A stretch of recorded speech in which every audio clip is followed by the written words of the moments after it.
नमस्कार दोस्तों, library and information science की ऑनलाइन क्लासेस में आप सभी का स्वागत है। इससे पहले मेरे द्वारा आपको यूनिट फर्स्ट के 4 चैप्टर्स की जो है वीडियोस डाल दी गई हैं। आज हम चैप्टर 5 के बारे में जो है बात कर रहे हैं, जिसका नाम है बौद्धिक संपदा का अधिकार। ठीक है, तो सबसे पहले हम इसकी परिभाषा के बारे में जो है बात कर लेते हैं कि बौद्धिक संपदा का अधिकार होता क्या है। ठीक है, तो कोई भी लेखक, रचनाकर्ता या आविष्कारकर्ता अगर अपनी बुद्धि द्वारा रचित रचनाओं पर किसी निश्चित समय अवधि के लिए जब एक विशेष अधिकार दिया जाता है, वह अधिकार जो है बौद्धिक संपदा के अधिकार के अंदर आता है। इस शब्द का उपयोग जो है सर्वप्रथम फ्रांस की क्रांति के उदारवादी विचारक बेंजामिन कॉन्स्टेंट करते हैं सन 1818 में। इसको लेकर विश्व में पहली बार जो एक सम्मेलन आयोजित हुआ था वो 1883 में हुआ था पेरिस में। वहाँ पर बौद्धिक संपदा के अधिकारों के लिए जो है सम्मेलन हुआ था। ये प्रथम सम्मेलन था। बात की जाएगी ये किससे संबंधित है, तो इससे एक क्वेश्चन जो यूजीसी नेट में भी आया हुआ है कि 1883 में जो पेरिस सम्मेलन हुआ था वो किससे संबंधित था। तो 1883 में जो पेरिस सम्मेलन हुआ था वो कॉपीराइट से संबंधित था।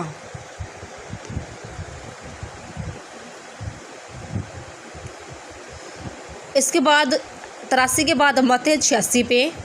1883 के बाद जो है 1886 में बर्न सम्मेलन होता है। हाँ जी, बर्न सम्मेलन।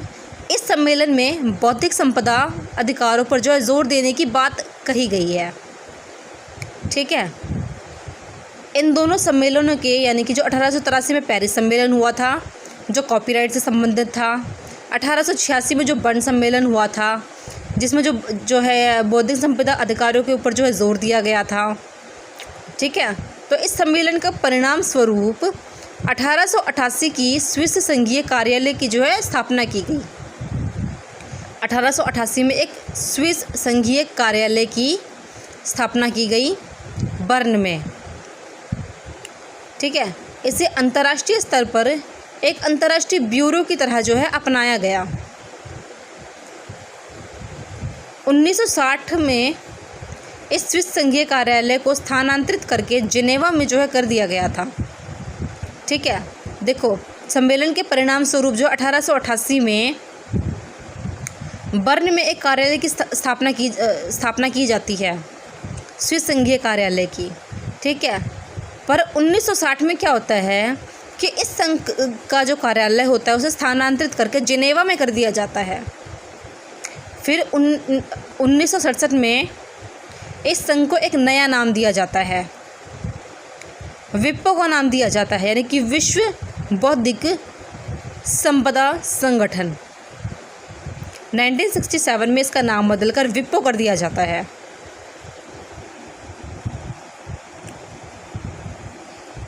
इस संघ को जो है यूएनए द्वारा, संयुक्त राष्ट्र संघ द्वारा अंतर्राष्ट्रीय एजेंसी के रूप में जो है स्थापित किया जाता है। ठीक है, अब हम बात करते हैं कि इससे जो है यूजीसी नेट में भी क्वेश्चंस आए हुए हैं कि विपो की स्थापना कब हुई है। तो विपो की जो स्थापना है वो 1967 में हुई है। विपो का मुख्यालय कहाँ पर है, तो विपो का मुख्यालय वो जिनेवा में है। ठीक है, अब हम बात करते हैं बौद्धिक संपदा के उपभागों की। ठीक है, तो बौद्धिक संपदा का जो उपभाग है वो है कॉपीराइट, यानी कि प्रतिलिपि अधिकार। इसकी हम परिभाषा के बारे में हम पहले बात कर चुके हैं कि कोई भी लेखक, रचनाकर्ता या आविष्कारकर्ता को अपनी बुद्धि द्वारा रचित रचनाओं पर एक निश्चित समय अवधि के लिए जब अधिकार दिया जाता है तो वह अधिकार कॉपीराइट अधिकार कहलाता है। ये भारत में 1957 में लागू हुआ था। बना 1957 में था, लागू 21 जनवरी 1958 को हुआ था। देखो दोस्तों, 57 में बना था, ये 1957 में बना था और 21 जनवरी 1958 को जो है लागू कर दिया गया था। अब बात करें इसमें संशोधनों की, तो वो 7 बार हुए हैं। 1957, 1983, 1984, 1992, 1994, 2010, 2012। अगर कॉपीराइट के मुख्यालय की बात की जाए तो वो नई दिल्ली में है। अब हम बात करते हैं एग्ज़ाम्स क्वेश्चंस की थोड़ी सी। तो DMCA का जो पूरा नाम है वो क्या है? तो DMCA का जो पूरा नाम है वो डिजिटल मिलेनियम कॉपीराइट एक्ट है। Digital millennium copyright act. ये कब बना था? तो ये बना था 1998 में। कॉपीराइट एक्ट यानी कि एक डिजिटल है, ये कॉपीराइट को डिजिटल रूप जो है प्रदान करता है DMCA। DMCA की अगर बात की जाए, यानी कि हम पीछे बात कर चुके हैं, ठीक है। तो ये कॉपीराइट का एक डिजिटल स्वरूप है। अब हम कॉपीराइट की बात कर रहे हैं, तो इसमें अगर अनुच्छेदों की बात की जाए तो इसमें 79 अनुच्छेद हैं। और भारत में बात की जाए तो भारत में कॉपीराइट जो है लेखक की मृत्यु के 60 वर्ष बाद तक रहता है। विश्व में अगर बात की जाए तो लेखक की मृत्यु के 70 वर्ष बाद तक रहता है। भारत में 60 वर्ष बाद तक, विश्व में 70 वर्ष बाद तक लागू रहता है।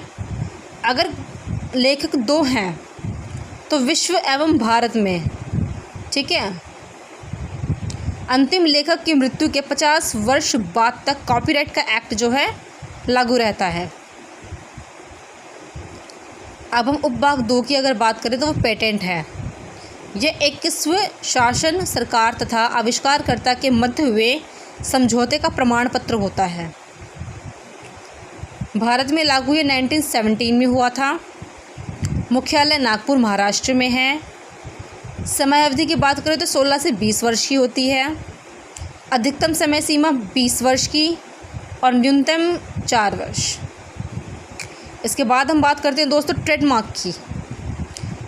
ट्रेडमार्क जो होता है वो व्यापारी कार्यों में किसी भी वस्तु या पदार्थ की पहचान का एक प्रतीक होता है। यह ट्रेडमार्क कहलाता है। ट्रेडमार्क जो है 1919 में लागू हुआ था। मुख्यालय इसका महाराष्ट्र में है। तो ये था दोस्तों चैप्टर 5 बौद्धिक संपदा अधिकार। आई होप आपको मेरी ये वीडियो काफ़ी पसंद आई होगी और आप लोगों के लिए जो यूज़फुल रहेगी। कल जो हम 6th चैप्टर के बारे में जो है बात करेंगे और उसके बारे में एक वीडियो डालेंगे।